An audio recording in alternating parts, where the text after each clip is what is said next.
Hi guys welcome to the Rajasaab movie review. Movie అయితే బాగానే ఉంది బ్రో. ఫస్ట్ హాఫ్ కొంచెం డల్గా ఉంటుంది కానీ సెకండ్ హాఫ్ నుంచి బాగానే ఉంటుంది. ముందుగా ఒక విషయం అయితే చెప్తాను భయ్, ఇది చాలా మందికి అయితే అర్థం అవ్వదు సినిమా. ఈ సినిమాని ఎలా తీశారంటే ఒక హిప్నాటిక్ సినిమా లాగా తీశాడు. ఉన్నాయి సినిమాలో చాలా తప్పులు ఉన్నాయి, కాదని నేను చెప్పను. కానీ సెకండ్ హాఫ్ లో ఆ తప్పులన్నిటిని సరిదిద్దుకున్నాడంటే చెప్పే విధానంలో సరిదిద్దుకున్నాడు, తీసే విధానంలో బాలేదు. అది సినిమా ఎలా ఉంది అనే విషయానికి వస్తే ముందుగా ఎడిటర్ కోసం మాట్లాడాలి భయ్య. ఏమైనా ఎడిట్ చేశాడు ఆ సినిమాని. యూట్యూబ్ వీడియో కట్ చేసినట్టు కట్ చేసుకుంటూ వెళ్ళాడు.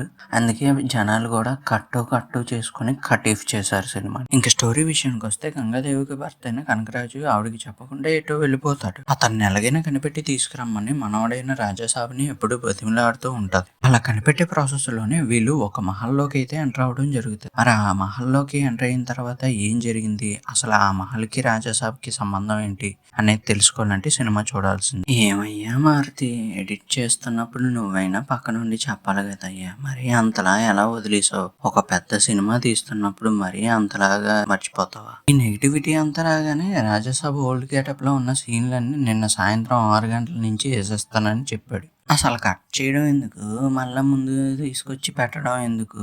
అదేదో ముందే చేసుకుంటే బాగుండు కదా. అయినా ఈ సినిమా కట్ చేసిన ఎడిటర్ కు పెద్ద దండం రా భయ్య. ఇంకా డైరెక్టర్ మారుతి విషయానికి వస్తే నిన్ను తిట్టాలో కొట్టాలా భయ్య? ఎడిటింగ్ లో అన్ని తప్పులు ఉన్నప్పుడు నువ్వు కూర్చొని ఏం చేస్తున్నావు? ఒక పెద్ద స్టార్ తో సినిమా తీస్తున్నప్పుడు ఒళ్ళు దగ్గర పెట్టుకుని సినిమా తీయాలి, అంతేగాని ఇలా నెగ్లిజెన్సీగా ఉంటే ఎలాగా? సినిమాని నిలబెట్టింది ఎవరు బాబు అంటే ప్రభాస్, మాలవిక మోహన్, ఏటీవీ గణేష్ గారు. మిగతా కమెడియన్స్ కూడా బాగానే ఉంటారు. నిధి అగర్వాల్ కూడా తనకి ఇచ్చిన క్యారెక్టర్లో బాగానే చేసింది, కానీ నాకు ఎందుకో అంత ఇంపాక్ట్ అనిపించలేదు ఆ క్యారెక్టర్. ఇంకో హీరోయిన్ క్యారెక్టర్ ఉంటుంది, మీ అందరికీ తెలిసిందే, రిద్ది కుమార్ క్యారెక్టర్. అసలు వేస్ట్ క్యారెక్టర్ అది, అసలు అవసరమే లేని క్యారెక్టర్ అది. ఎందుకు ఇరికించాడో తెలియదు. ఇంకా సంజయ్ దత్ గారు కూడా విలన్ గా బాగానే చేశారని చెప్తాను, ఎందుకంటే అతనికి ఏది చెప్తే అదే చేస్తారు, కానీ వాళ్ళు ఓన్గా అయితే చేయడానికి ఏమి ఉండదు కదా. వీళ్ళందరి తర్వాత మ్యూజిక్ డైరెక్టర్ అయిన తమన్ ఈ సినిమాని ఇంకో మెట్టు ఎక్కించాడని చెప్పాలి. చాలా మటుకు తనకు అయినంత వరకు బ్యాక్గ్రౌండ్ మ్యూజిక్ కొడతాడు, ఎక్కడ ఎటువంటి ప్రాబ్లం చేయడు. కానీ బీజిఎం ఎంత బాగున్నా సినిమా అవుట్పుట్ అలా ఉంటే తమన్ మాత్రం పాపం ఏం చేస్తాడు చెప్పండి.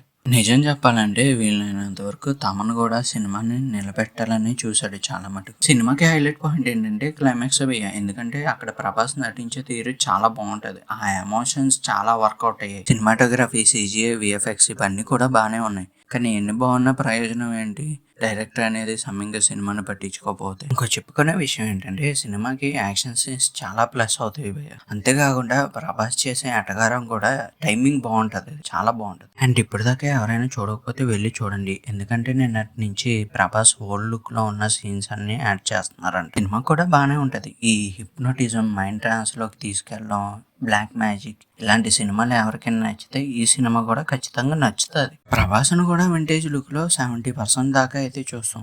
డార్లింగ్, బుచ్చిగాడు ఇలాంటి సినిమాలన్నీ కొంచెం కలిపినట్టు అయితే అనిపిస్తుంది. చివరిలో ఒక మాట అయితే చెప్తాను భయ్య, ఇప్పటిదాకా డైరెక్టర్లు సినిమాని చెడగొట్టడం చూసాం, కానీ ఫస్ట్ టైం నేనైతే ఎడిటర్ ఒక సినిమాని ఇంత ఘోరంగా చెడగొట్టడం చూస్తున్నాను. అండ్ మూవీ ఎండింగ్ లో కూడా ప్రభాస్ ని జోకర్ గెటప్ లో చూపించి క్రింజ్ అయితే చేయాలని ట్రై చేశాడు మారుతి. దానికి మళ్ళా ది రాజాసాబ్ సర్కస్ 1935 అని పేరు పెట్టడం.